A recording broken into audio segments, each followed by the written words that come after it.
It's really good to have, the strongest European contingent of defense ministers ever, plus the Commissioner of the European Union, so Borrell, the EU High Representative for Security and Foreign Affairs.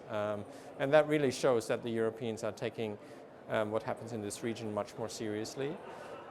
They understand that what happens in this region is linked to what happens in Europe, so not just economically, but now increasingly strategically.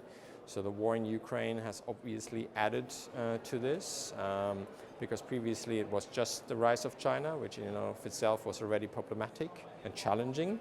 And now Chinese tacit support and sometimes also open support for Russia adds another dimension. European powers understand that they have to engage despite the war in Europe, and you can see that. So Germany has committed another 2 ships for 2024.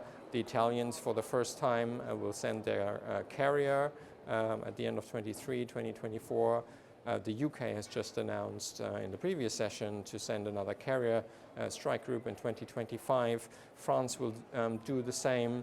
The Dutch will deploy again in 2024. And you might even see further down the line some countries that haven't previously engaged through the deployment of assets, such as some Scandinavian countries, that they might also send some assets to the region.